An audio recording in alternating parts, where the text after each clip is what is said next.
पूछो इन लोगों से 19-20 बरस में गरीबों को क्या दिया, किसानों को क्या दिया और झारखंडियों को क्या दिया। रोटी बेटी माटी का बात करता है बेईमान सब। पूछिए असम का मुख्यमंत्री से, असम में इलाका मणिपुर में क्या हो रहा है, पूछो मणिपुर में क्या हो रहा है। ये व्यापारियों की जमात बड़ा योजनाबद्ध तरीके से इस राज्य की जनता को गरीब और गरीब और गरीब और गरीब करता चला गया और अमीर को और अमीर और अमीर करता चला गया। गरीबों के लिए काम करते हैं, झारखंडियों के लिए काम करते हैं, नौजवानों के लिए काम करते हैं, तो ये कोर्ट में पियाज करके हमारे काम को औरंगा लगवाता है। हम गरीबों की आवाज के लिए नाक रगड़ते रह गए दिल्ली में, गरीबों का आवाज का पैसा नहीं दिया। हम बुढ़ा बुजुर्ग का पेंशन बढ़ाने के लिए नाक रगड़ते रह गए, पैसा नहीं दिया। हमारा कोयला का बकाया 1,36,000 करोड़ रुपया मांगते रह गए, नाक रगड़ते रह गए, नहीं दिया। मुख्यमंत्री मैया योजना लाया और इनके खाते में 1,000 रुपया देने का हम काम कर रहे हैं। लेकिन यही आज भाजपा का लोग कोर्ट में चला जाता है इस योजना को बंद कराने के लिए। आरएसएस के नौजवान यहाँ पर पैसे लेकर के यहाँ के नौजवानों को दिग्भ्रमित करते हैं, उसमें भी ये कोर्ट चले गए। और आज सीजीएल पर जांच को लेकर, सीबीआई को लेकर के आज कोर्ट ने उसमें भी तमाचा लगाया है कि कोई खारिज नहीं होगा, कोई जांच।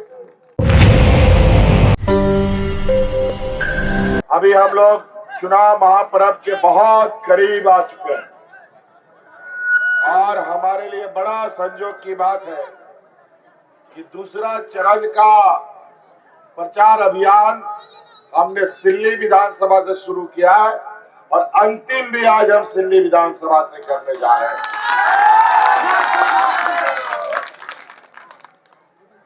तो ये अंतिम विधानसभा है, उसके बाद प्रचार बंद।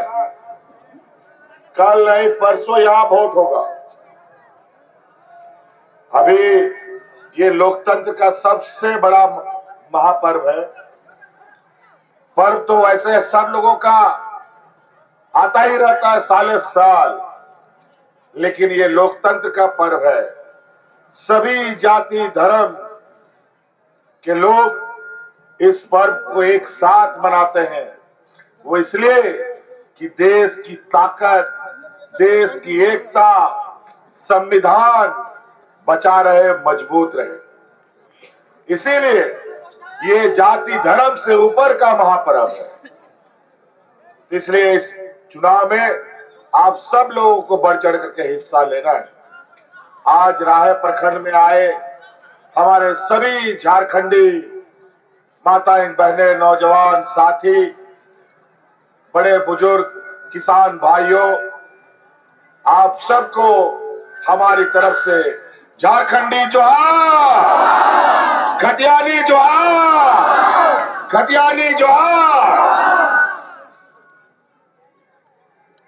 चलिए, बहुत बहुत धन्यवाद। बहुत कम शब्द में हम अपनी बातों को रखेंगे, बहुत मोटा मोटा बात रखेंगे। बहुत पुल पुलिया, सड़क, स्कूल, कॉलेज, उन सब के बारे में तो हमारे कार्यकर्ता वगैरह बताएंगे ही। हमारी सरकार ने यहाँ पर कई योजनाएं चला रखी है, सड़क के लिए, सामुदायिक भवन को लेकर, स्वास्थ्य सामुदायिक भवन, सब कई सब बन रहा है। लेकिन उससे ज्यादा जरूरी है इस राज्य के गरीब गुरबा, किसान, मजदूर, इन लोगों के बारे में।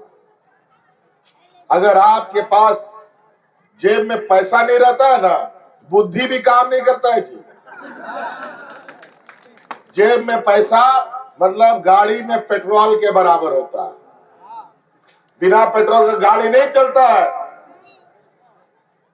बिना पैसा का बुद्धि भी काम नहीं करता है। नौकरी काहे खोजता है? पैसा कमाने के लिए। रोजगार काहे करता है? पैसा कमाने के लिए।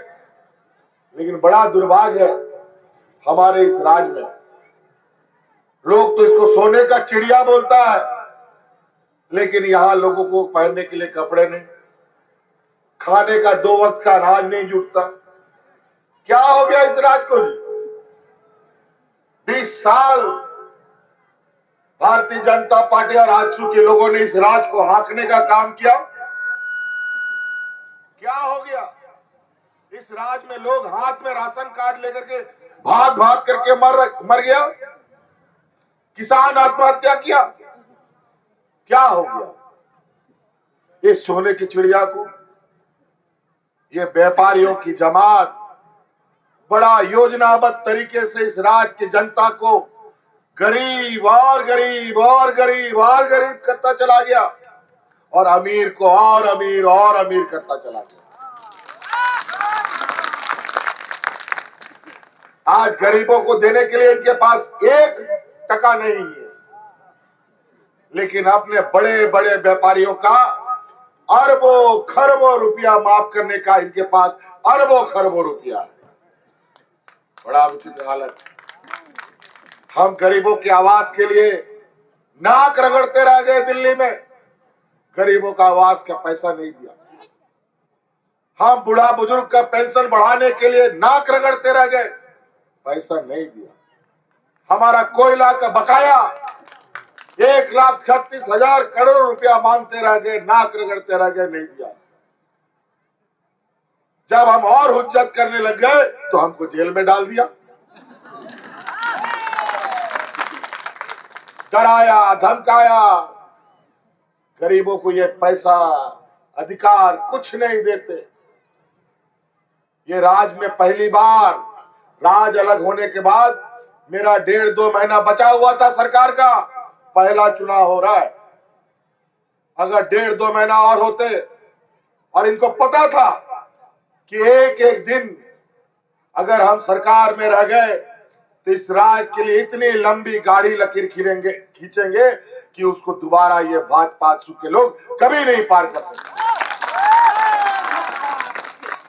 और आज हमारी सरकार को गिराने के लिए, विधायकों को चुराने के लिए, सांसदों को चुराने के लिए ये पॉकेट मार लोग 1 साल से लगा हुआ है, मंडरा रहा है पूरा राज्य में। लेकिन झारखंड का बेटा है, शिबू सोरेन का बेटा है, भगवान बिरसा मुंडा सीधे कानून के हम लोग वंशज, हम लोग झुकना नहीं सीखा है। हम लोग लड़ के लिया झारखंड, लड़ के लेगा अधिकार वाले लोग हैं। पूछो इन लोगों से 19-20 वर्ष में गरीबों को क्या दिया, किसानों को क्या दिया और झारखंडियों को क्या दिया। और आज हम गरीबों के लिए काम करते हैं, झारखंडियों के लिए काम करते हैं, नौजवानों के लिए काम करते हैं, तो ये कोर्ट में पियाज करके हमारे काम को अरंगा लगवाता है। आज इस राज्य की आधी आबादी जो महिलाएं हैं, हमको मालूम है इस राज्य में गरीबी कितना है, हमारे गांव देहात के लोग किस हालात में है, हमसे ज्यादा कोई नहीं बता सकता।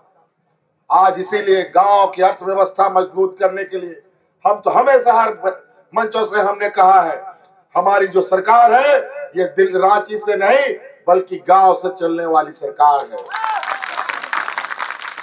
और आज इसीलिए 5 साल में कभी आपने गांव में किसी पदाधिकारी को नहीं देखा होगा। 19 वर्षों में आज गांव गांव, पंचायत पंचायत, टोला टोला में समियाना लगा लगा कर पदाधिकारी आपके गांव में जाकर के आपकी समस्याओं का समाधान करते थे, एक नहीं कई बार। और आज उसका नतीजा है कि इस राज्य में हमारी आंख कान नाक जिनको हमने आपके गांव में भेजा, एक समय 2019 से पहले 19-20 साल तक 1-2 लोगों को बूढ़ा बुजुर्ग पेंशन मिलता था, 1-2 लोग विधवा महिला को पेंशन मिलता था, और वो भी 40-50 साल बाद। और विधवा होने का कोई समय नहीं होता, कब विधवा हो जाए, हो सकता है शादी के 6 महीना के बाद हो जाए या 50 साल के बाद भी हो जाए, भगवान ना करे कोई विधवा हो। लेकिन हमने पहला कानून बनाया इस राज्य में, जिस दिन जो भी महिला विधवा होगी उसी दिन से पेंशन हम देने का काम करें। और आज इस राज्य में कोई बूढ़ा बुजुर्ग बिना पेंशन का नहीं है, सबको सर्वजन पेंशन से हमने जोड़ रखा है। और उसी प्रकार हमारी राज्य की आधी आबादी जो महिलाएं हैं, सबसे ज्यादा बोझ महिला उठाती है, बाल बच्चे का बोझ उठाती है, घर परिवार का बोझ उठाती है, खेती बाड़ी भी करती है, गाय गोरू भी चराने का काम करती है।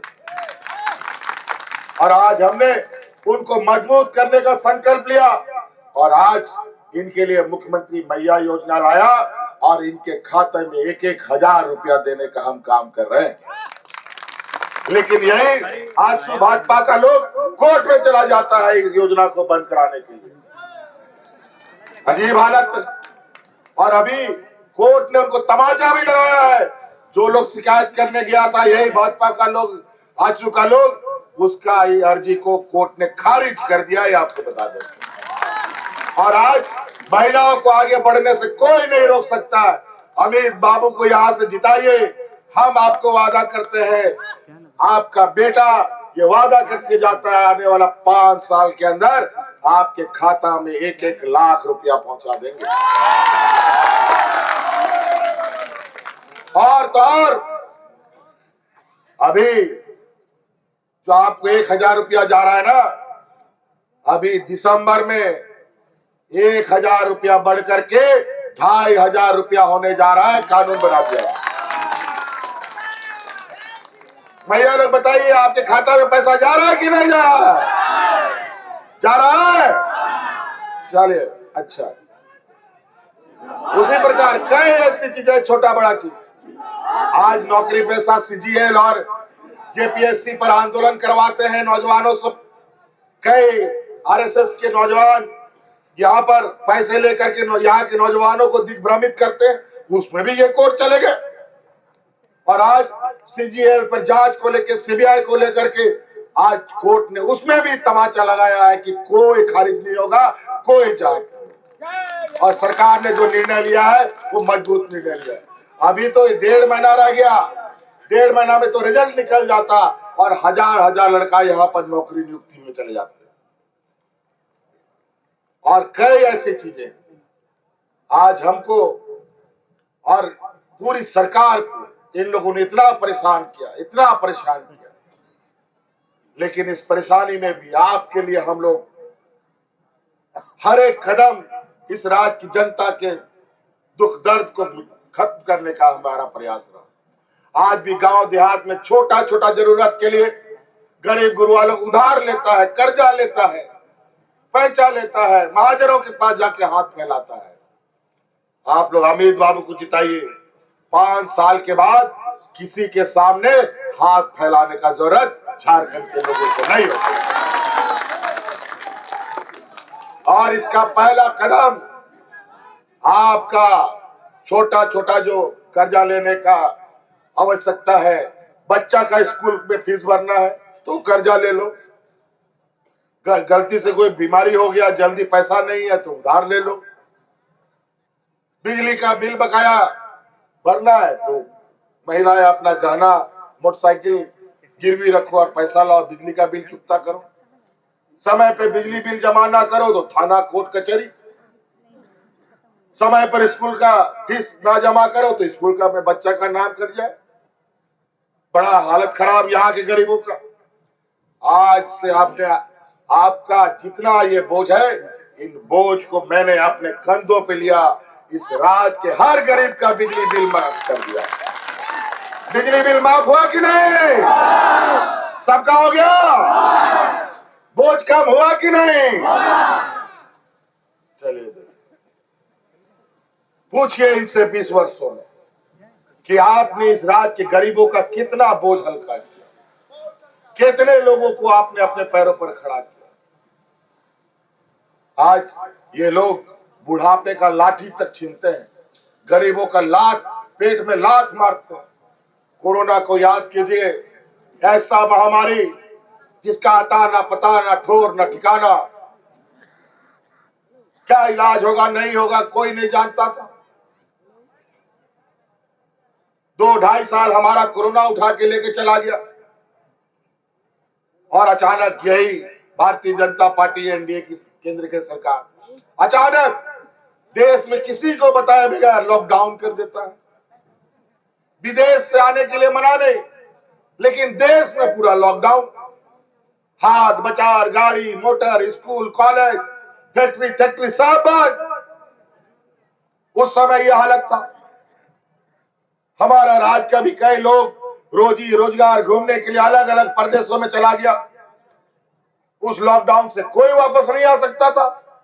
याद कीजिए वो दिन, ये खड़ा आपका साथ भाई, आपका बेटा, आपके परिवारजनों को हवाई जहाज से ढो ढो करके लाने का काम करता था।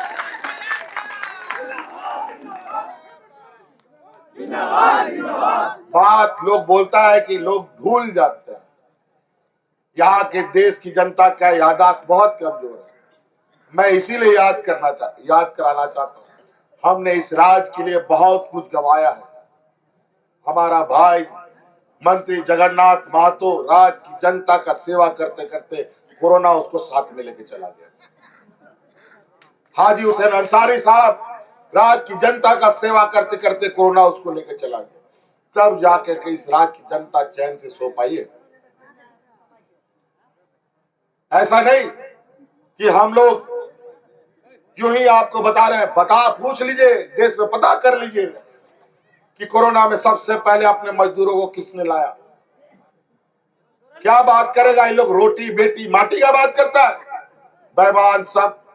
पूछिए असम का मुख्यमंत्री से, असम में, मणिपुर में क्या हो रहा है, पूछो मणिपुर में क्या हो रहा है। रोज दंगे भड़क रहे हैं, वहां की महिलाओं के साथ, वहां की आदिवासी महिलाओं को नंगा करके सड़कों पर दौड़ाया जाता है। बेटी क्या बात करता है इन लोग। पूछो इन लोगों से, गुजरात में रेपिस्ट लोगों को कौन जेल से छुड़ाता है, और यहां आकर के रोटी बेटी माटी का बात करता है। और माटी का क्या बात करेगा इन व्यापारी लोग। यही लोग तो हमको विस्थापित करता है, यही लोग तो हमारा जमीन छीनता है और रोजी रोजगार रोटी से नौकरी भी नहीं देता। हमने विस्थापन नीति बनाया है, सरकार बनने दीजिए, इस राज्य के हर कंपनी से वसूला जाएगा कि कितने लोगों को विस्थापित किए और नौकरी दिए। ये लोग धन बल के नाम पर, जात धर्म के नाम पर सिर्फ वोट मांगता है। हमने काम किया है अधिकार के साथ, काम का दाम हम आपसे मांगने आए हैं। 20 तारीख को अपना बहुमूल्य वोट हमारे अमित महतो को दीजिए, यही मेरा दाम होगा आपकी सेवा के लिए। आपका, हमको मालूम है कई सारी समस्याएं हमारे राज्य में, अभी तो समस्या का समाधान शुरू हुआ है और ये लोग अब हमारी सरकार को गिराने में लगे। ये लोग नहीं चाहते हम गरीब लोग सरकार चलाएं। पहले तो बोलता था ये लोग राज लेगा झारखंड, ये लोग तो हरिया पी के पेड़ के नीचे पड़ा रहेगा, लेकिन झारखंड लड़ के लेके दिखाया। जब राज लिया तो बोले सरकार क्या चला पाएगा ये लोग, सरकार तो हम ही लोग चलाएंगे। और आज सरकार भी उनको चला के दिखाया और लड़ के चला के दिखाया है। ये गुजराती लोग नहीं बता सकता आपको, और ये जो आपका यहाँ प्रत्याशी लोग है ना, ये गुजराती मुंबई लोग के साथ दोस्ती हो गया उसका बहुत ज्यादा। सब जमीन के ऊपर हवा में रहने वाला लोग, जमीन से इन लोग का कोई लेना देना नहीं। खाली वोट के समय नोट दो और वोट दो। हम नोट नहीं दे सकता भाई, हम काम कर सकते हैं, आपका खेत में जाके हल जोत सकता है, लेकिन हम नोट नहीं दे सकते। आपके लिए मजदूरी कर सकता है, आपके लिए हम मेहनत कर सकता है, लेकिन हम नोट नहीं दे सकता है। हम मजदूरी आपके लिए करेंगे। आपसे आग्रह है, आप हमें वोट के माध्यम से हमें अपना मेहनत ना दे और हमारे अमित भाई को जिताने का काम करें। फिर देखिए सिल्ली को एक ऐसे स्थान पर लेके जाएंगे कि जहां देश का लोग, राज्य का लोग गर्व के साथ कहेगा कि सिल्ली विधानसभा एक आदर्श विधानसभा के रूप में उभर रहा है।